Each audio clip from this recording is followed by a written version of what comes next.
በተለምዶ ሜታ ጃክሮስ በሚባለውና ወደ መገናኛ በሚወስደው መንገድ ላይ የሚገኘው የኢቢኤስ ኢንዱስትሪ መንደር የ1.3 ኪሎ ሜትር አስፋልት መንገድ ዛሬ በይፋ ተመርቋል። ይህ መንገድ ከመሰራቱ በፊት አካባቢው በተለይ በክረምት ወቅት ለነዋሪዎችም ሆነ በአካባቢው ለሚኖሩ ሰራተኞች አስቸጋሪ እንደነበርና ለደህንነት ስጋት እንደነበር ተገልጿል። ሀና አብደታ በምርቃት ስነ ስርዓቱ በመገኘት ተከታዩን ዝርዝር ዘገባ አሰናድታለች። በተለምዶ ሜታ ጃክሮስ በሚባለውና ወደ መገናኛ በሚወስደው መንገድ ላይ የሚገኘው የኢቢኤስ ኢንዱስትሪ መንደር የ1.3 ኪሎ ሜትር አስፋልት መንገድ ስራ የተጀመረው ከአንድ ዓመት በፊት ነበር። ይህ መንገድ ከመሰራቱ በፊት አካባቢው የደህንነት ስጋት የነበረበትና ለነዋሪዎችም ወጥቶ ለመግባት ፈተና እንደነበር ነው የአካባቢው ነዋሪዎች የነገሩን። መንገዱ ሁኔታ በፊት በጭቃ ነበረ የምንወጣው የምንገባው፣ በጣም ጭቃ ነበረ። ጭቃ ብቻ አይደለም የምንቸገረው፣ በዚህ ማለፍ አንችልም። በዚህ መንገድ ይሄ ሁሉ የምታዩት ብርሃን የለም። ከብርሃኑም ባሻገር ደግሞ እንደ ጉድጓድ ጫካ ነው፣ እዛ ውስጥ ይተኛሉ።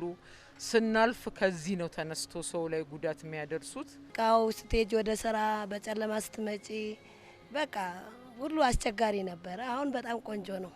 የኢቢኤስ ቴሌቪዥን ወደዚህ አካባቢ ሲመጣ ነዋሪዎቹ እንደገለጹት ለትራንስፖርት የማይመችና ለተሽከርካሪም አዳጋች እንደነበር ያስታወሱት የኢቢኤስ እህት ኩባንያ የሆነው ሲልቨር ስፕሪንግ ፕሮዳክሽንና ፕሮሞሽን ስራ አስኪያጅ ማክዳ ፍሳጽዮን መንገዱ ፈታኝ ቢሆንም የቀድሞ የኢቢኤስ ቴሌቪዥን ዋና ስራ አስፈጻሚ አማን ፍሳጽዮን ግን ልማትን ከመንግስት ብቻ መጠበቅ እንደማይገባ እምነት ስለነበራቸው የአስፋልት ግንባታ ስራው መጀመሩን የነገሩን። አካባቢው በጣም ኮሮኮንች ነበረ። ስንገባ መኪናውም ጉድጓድ ውስጥ ገብቶ ተቀርቅሮ ነበረ። በዚህ ደረጃ በትልቅ ደረጃ አንድ ነገር ሲሰራ ሁሌ መንግስት የሆነ ነገር እንዲሰራ መጠበቅ የሚለውን ነገር ማያምንበትም ነበረ። ሁሌ አንድ ዘርፍ ላይ ተሰማርቶ የሚሰራ ሰው አካባቢውን የማልማት ግዴታ አለበት የሚለውን ዛፎች የመትከል አስፋልት ማሰራት አካባቢውን ያለውን ሰው በጥሩ ደረጃ እንዳለ ማየት አካባቢው ያለው አሁን እኛ ከገባን በኋላ ራሱ ብዙ ቢዝነሶች ገብተዋል። ይሄ ለሀገሬ ለአካባቢዬ የኔ ብሎ ነው የሚያስበው። አካባቢው የኔ ነው። እዛ አካባቢ ከኖርኩኝ የሌላ ሰው አይደለም፣ የኔ ነው። አገሬም የኔ ናት በሚለው ነው አሁን ብዙ ፕሮጀክቶች ኢቢኤስ ላይ ስታይ ምሳሌ ሆኖ የማስተማር ስራ ነው ብዙ ጊዜ የሚሰራው። አሁን ላይ ይህ የአስፋልት መንገድ በመጠናቀቁ የአካባቢው ነዋሪም ሆነ በተለያዩ ኢንዱስትሪዎች የሚገኙ ሰራተኞች ከደህንነት ስጋት መውጣታቸውንና መንገዱም የኮሪደር ልማትን በማከለ መልኩ በመሰራቱ ለአካባቢው ተጨማሪ የስራ እድል መፍጠሩንም የቦሌ ክፍለ ከተማ የወረዳ 7 ስራ አስፈጻሚ የሆኑት ተስፋዬ ቦንሳ ጠቁመዋል። ዛሬ ይህ መንገድ ሲመረቅ መንገዱ ብቻ ወደ 90 ሚሊዮን ነው ተገነባው። የፈጀው 90 ሚሊዮን ነው።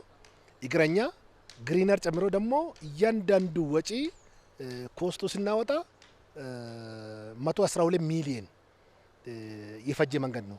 ቢያንስ ይሄ ጥናት ሲደረግ 20% ቫልዩ አድ ይደረጋል ተብሎ ነው እዚህ አካባቢ ኢንዱስትሪ ላይ አይተናል ማለት ነው። አስፋልቱ ከተሰራ በኋላ የሚከራዩ መጋዘንና አሁን የሚከራዩ መጋዘን አይተናል ማለት ልዩነቱን። ስለዚህ ባለሀብቱም ተጠቃሚ ሆኗል ማለት ነው። ትላንት ኮስት ያደረገ የነበረውን ዛሬ ደግሞ ገቢ ያገኘው ነው።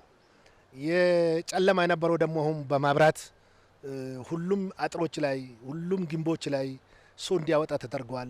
ስለዚህ አንዱ ሌብነት፣ የጸጥታ ስጋት፣ ሴኩሪቲ ችግር የነበረው ጨለማ ተገን ተደርጎ ነው ማለት ነው። አሁን እዚህ አካባቢ ብርሃን ነው። ሌሊት ብትመጡ እንደዛ ነው የምታዩ ማለት ነው። በዚህ የኢቢኤስ ኢንዱስትሪ መንደር የአስፋልት መንገድ ፕሮጀክት ኢቢኤስን ጨምሮ 23 የሚሆኑ ባለሀብቶች እንደተሳተፉበት የገለጹት የቦሌ ክፍለ ከተማ ዋና ስራ አስፈጻሚ አደፍረስ ጎራ ፕሮጀክቱ አንድን ስራ ጀምሮ ለመጨረስ አርአያ መሆኑን ተናግረዋል። እናንተ 23ታችሁን ባለሀብቶች አይተው ከዚህ አካባቢ ያሉ ቀጥሎ ያሉት 450 ሚሊዮን ብር ፕሮጀክት ነድፈው ጨረታ ላይ ነው ያሉት እና የሰራችሁት ስራ የ80 ሚሊዮን ብር ብቻ ሳይሆን ፕላስ የ400 ሚሊዮን ብር ነው የሰራችሁት። እውነት ነው የምላችሁ፣ በጣም ነው የምንኮራባቸው። አመስግኗቸው። ይህን መንገድ በተለያየ ጊዜ ለመስራት ታስቦ ማሳካት እንዳልተቻለ የገለጹት የመንገድ ፕሮጀክቱ ኮሚቴ ዋና ጸሐፊ ተወልደ ገብረ ማርያም በበኩላቸው በኢቢኤስ አነሳሽነት ይህ መንገድ በመሰራቱ አመስግነው የከተማ አስተዳደሩ አሁንም መንገዱ ረዥም እድሜ እንዲኖረው ትብብር እንዲያደርግ ጠይቀዋል። መሰረተ ልማቱ ተሰርቷል፣ ግራና ቀኙ ሁሉም ተሰርቷል። ግን አስፋልቱ ረዥም እድሜ እንዲኖረው ተጨማሪ ላይ እንዲሁ ከተቻለ የመንግስት ኃላፊዎች ጊዜ ስላላችሁ ከተቻለ አንድ ኦቨርላፕ ቢጨመርበት ረጅም ጊዜ ይኖረዋልና ይሄንን ትብብር እንዲያደርጉልን ከከተማው ልማት አቀናጅታችሁ ይሄን ጥያቄ ለማቅረብ ነው።